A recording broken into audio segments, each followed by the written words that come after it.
You may have this conversation with your mind several times before it acknowledges that you are in charge and that you really mean what you say. Imagine that your thoughts are like drops of water.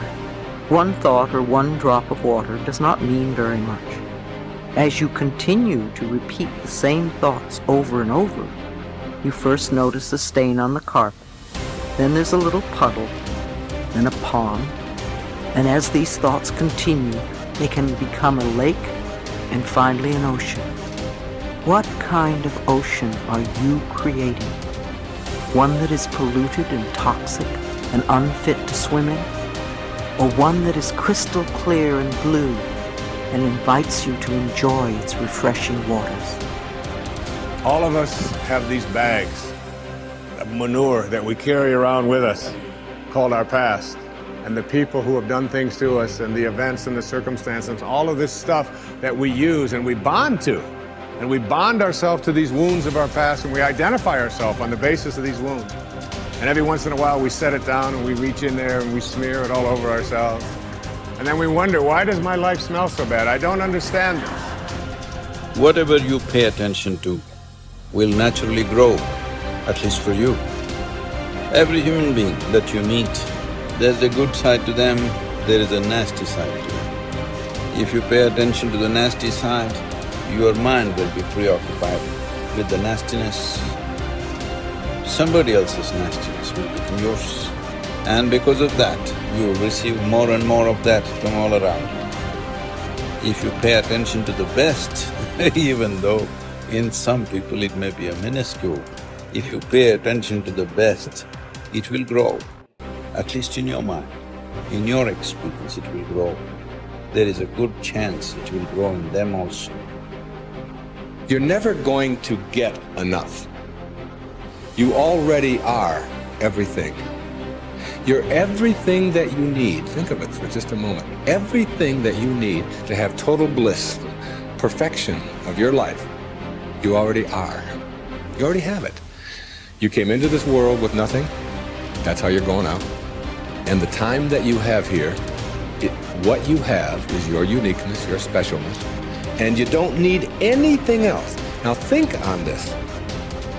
If you don't know how to appreciate what you have and where you are in your life, you don't need anything else. Because if you do get something else, you won't know how to appreciate that either. You'll just want more. Or you'll want it to be different. Or you'll want it to be the way it used to be. Or you'll want someone else to be the way you think they should be. If we are willing to turn our lives over to this greater power within us, the power that loves and sustains us, we can create more loving and prosperous lives. I believe that our minds are always connected to the one infinite mind, and therefore all knowledge and wisdom is available to us at any time. Nobody changes until they change their energy. When you change your energy, you change your life. See, it has nothing to do with the external activity that you're doing. It's got something to do with the internal systems as to how they're functioning. Essentially, it means neither your body, nor your mind, nor your chemistry, nor your emotions, nor your energy are taking instructions from you. They're doing their own thing. Once your machine is not in your control, being peaceful is impossible.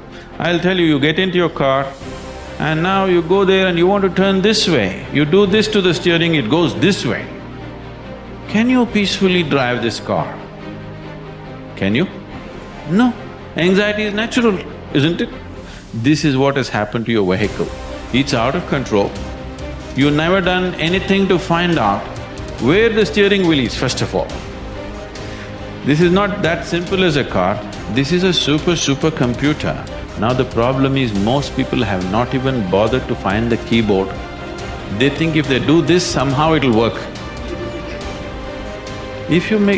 When you're given such a highly sophisticated machine, if you do not conduct it properly, it will cause many problems to you.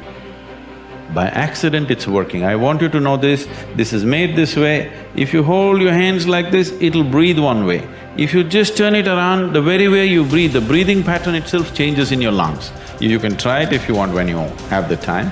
This way, this way. I'm saying everything that you do, fundamental changes are happening in this machine because it's such a sophisticated machine. It's more than a touch screen. If you just wish it, it will happen.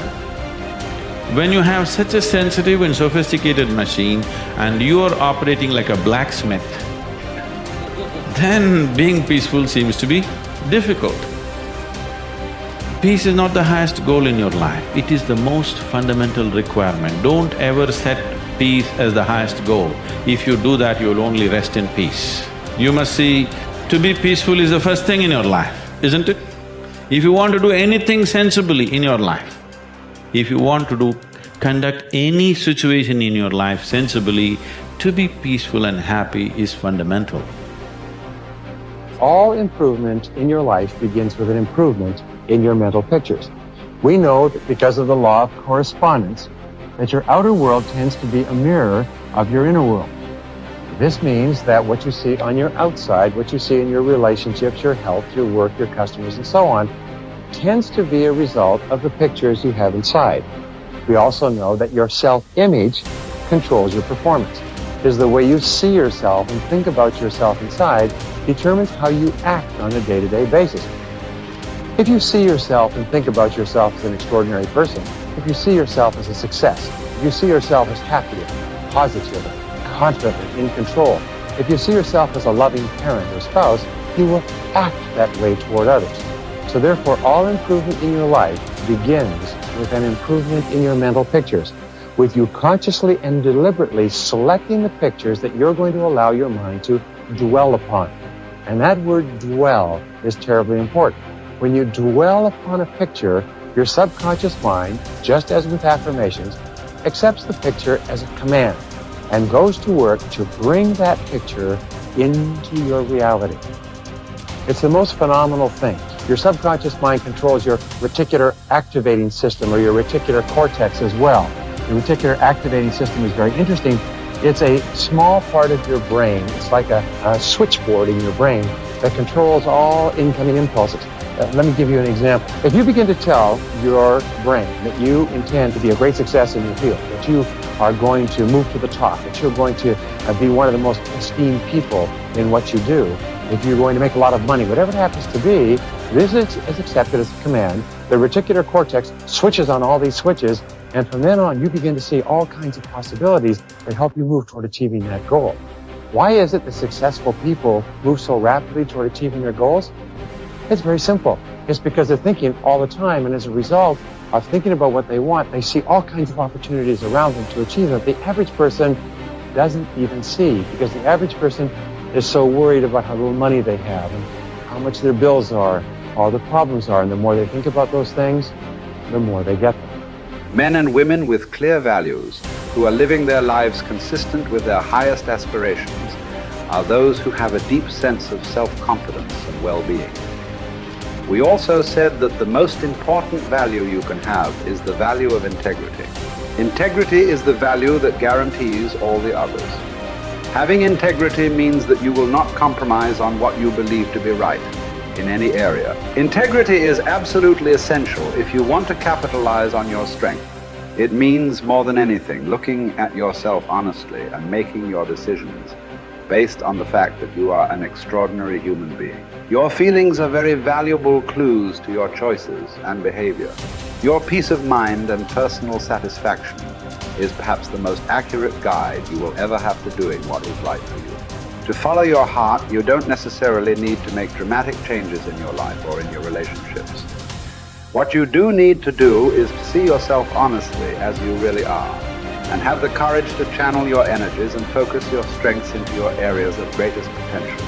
When you do this, you will soon realize that you have made one of the best decisions of your life. Each person has great strength and potentialities, and each person is put on this earth to harness those strengths and apply them to benefiting themselves and mankind. The life stories of the great men and women of history are usually stories of people who discovered their strengths and utilized them to the fullest degree. Churchill was a great statesman and orator. Florence Nightingale was a tremendous organizer. Florence Chadwick was an incredibly strong swimmer. Abraham Lincoln was a far-sighted and compassionate politician and president. Mother Teresa was a truly loving human being with an infinite capacity to care for and support the sick and dying people of Calcutta. Joe Montana was a quarterback with an incredible throwing arm with the Washington Redskins. All around you, you see men and women who have grabbed their major talents. You can do the same if you have the courage to follow your heart.